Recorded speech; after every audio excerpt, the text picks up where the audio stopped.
আসসালামু আলাইকুম। আমার কাছে আছে একটি ক্লিপ অন মিটার। এই ক্লিপ অন মিটার দিয়ে কিভাবে রেজিস্ট্যান্স, অ্যাম্পিয়ার, ভোল্টেজ পরিমাপ করতে হয় এবং অন্যান্য অপশনগুলো দিয়ে কিভাবে কোনটির দ্বারা কি পরিমাপ করা যায় সেটি আমরা এখন দেখব। এই ক্লিপ অন মিটারটির মডেল হলো BM5266।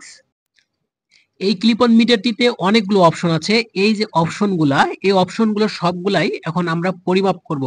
এই মিটারটির নিচের দিকে দেখুন কমন এবং ভোল্টেজ বা রেজিস্ট্যান্স, অর্থাৎ এখানে আমাদের দুটি টেস্ট প্রুফ আছে, অর্থাৎ ক্লিপ অন মিটারের সাথে দুটি কেবল থাকে। এই কেবলগুলোকে বলা হয় টেস্ট প্রুফ। এই টেস্ট প্রুফগুলা কোনটাতে সংযোগ হবে এখন আমরা সেভাবেই সংযোগ করব। কালো যে টেস্ট প্রুফটি আছে এটি আমরা সবসময় কমনে দিব এবং লাল যে টেস্ট প্রুফটি আছে এটি আমরা ভোল্টেজ, রেজিস্ট্যান্স, অন্যান্য যদি অপশন থাকে সেক্ষেত্রে ওই অপশনগুলা মাপার ক্ষেত্রে সেখানে সংযোগ দিব। এখন এই ক্লিপ অন মিটারটিতে গোলাকার যে জিনিসটি দেখতে পাচ্ছেন এটি সিলেক্টর নব। এই সিলেক্টর নবটির মাঝখানে একপাশে দেখুন একটি তীর চিহ্ন দেয়া আছে। এই তীর চিহ্নটি যেখানে থাকবে, অর্থাৎ যে অপশনের কাছে যাবে সেই অপশনকেই নির্দেশ করবে। বর্তমানে সিলেক্টর নবটি অফ পজিশনে আছে, অর্থাৎ মিটারটি বন্ধ আছে। আমরা যদি সিলেক্টর নবটি একটু ঘুরাই দেই তাহলে যে অপশনে যায় এই অপশনটি আপনারা বিভিন্ন জায়গায় বিদ্যুৎ নির্দেশক চিহ্ন হিসাবে দেখে থাকবেন, অর্থাৎ এই চিহ্নর অর্থ বোঝায় যে এখানে বিদ্যুৎ আছে।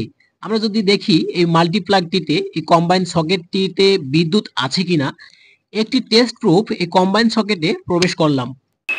ক্লিপ অন মিটারটি শব্দ করতেছে, তার মানে হচ্ছে এখানে বিদ্যুৎ আছে। এখন টেস্ট প্রুফটি বের করার সাথে সাথেই শব্দটি বন্ধ হয়ে যাবে, অর্থাৎ এটি নিয়ন টেস্টারের মতো কাজ করে। আমরা কোথাও বিদ্যুৎ চেক করার জন্য এটি ব্যবহার করতে পারি। এর পরের অপশনটি হলো রেজিস্ট্যান্স পরিমাপের অপশন, অর্থাৎ বিদ্যুৎ পরিবাহকের রেজিস্ট্যান্স এখানে পরিমাপ করা যাবে।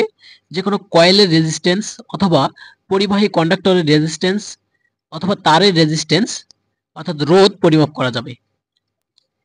একটি কম্প্রেসরের কয়েলের রেজিস্ট্যান্স যদি আমি পরিমাপ করি তাহলে এখানে দেখাবে এটির রোধ কত বা রেজিস্ট্যান্স কত ওহম, সেটি এখানে শো করবে। এখানে রেজিস্ট্যান্স 40 ওহম।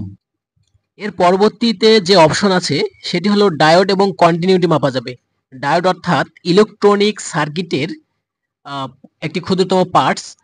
আর কন্টিনিউটি মাপা যাবে, এখানে যে মাইকের মতো চিহ্ন আছে অর্থাৎ বার্জারের চিহ্ন, এখানে কোনো কেবলের মধ্যে বা কোনো কিছুর মধ্যে সংযোগ আছে কিনা, কন্টিনিউটি আছে কিনা এটা পরিমাপ করা যাবে। কন্টিনিউটি যদি থাকে তাহলে এই অপশনে দিয়ে পরিমাপ করলে শব্দ করবে। এই কেবলটির কন্টিনিউটি আমরা পরিমাপ করব। কেবলটির দুই প্রান্ত একসঙ্গে করে দিয়ে অন্যদিকে যে দুই প্রান্ত আছে এখানে আমরা মিটারের টেস্ট প্রুফ দুইটি ধরব। শব্দ করতেছে, তার মানে এই তারটির মধ্যে সংযোগ আছে বা কন্টিনিউটি আছে। এরপর যে অপশনটি আছে সেটি হলো ক্যাপাসিটেন্স, অর্থাৎ ক্যাপাসিটরের ক্ষমতা পরিমাপ করা যাবে। এখানে ক্যাপাসিটরের ক্ষমতা কত মাইক্রোফ্যারাড সেটা আমরা পরিমাপ করতে পারি এই অপশনটির মাধ্যমে। এই যে ক্যাপাসিটর দুটি আছে, একটি হলো 45 মাইক্রোফ্যারাড এবং অন্যটি 40 মাইক্রোফ্যারাড, এবং এই ক্যাপাসিটরটি 4 মাইক্রোফ্যারাড। এই ক্যাপাসিটরগুলো আমরা এখন মিটারের মাধ্যমে মেপে দেখব যে ক্যাপাসিটেন্স বা ক্ষমতা সঠিক আছে কিনা। এই ক্যাপাসিটরটির ক্ষমতা 46 মাইক্রোফ্যারাড দেখাচ্ছে, এখানে ছিল 45 মাইক্রোফ্যারাড, প্লাস মাইনাস 5%। এই ক্যাপাসিটরটির ক্ষমতা 40 মাইক্রোফ্যারাড, আমরা মেপে দেখব 40 মাইক্রোফ্যারাড আছে কিনা।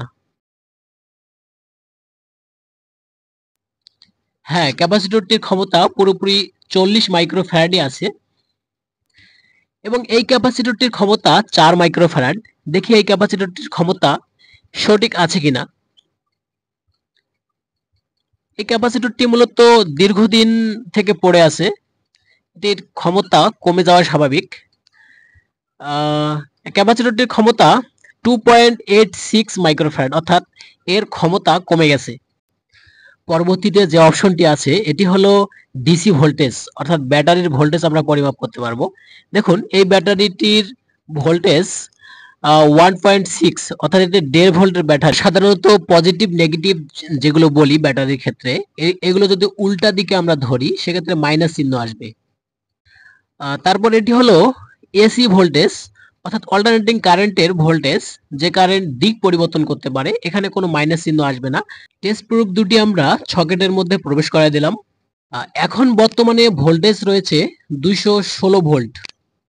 টেস্ট প্রুফ দুটি যদি আমরা ঘুরিয়ে ধরি অর্থাৎ লাল কালো যদি আমরা ঘুরিয়ে ধরি, তারপরে এখানে কিন্তু মাইনাস চিহ্ন আসবে না, এখানে 216 ভোল্টই দেখাবে। অর্থাৎ এটি হলো এসি ভোল্টেজ অল্টারনেটিং কারেন্ট অর্থাৎ দিক পরিবর্তনশীল। পরবর্তী অপশন হলো অ্যাম্পিয়ার অর্থাৎ কারেন্ট পরিমাপ করতে পারবো। ইলেকট্রিক্যাল ডিভাইস কি পরিমাণ বিদ্যুৎ গ্রহণ করতেছে আমরা এটির সাহায্যে পরিমাপ করব।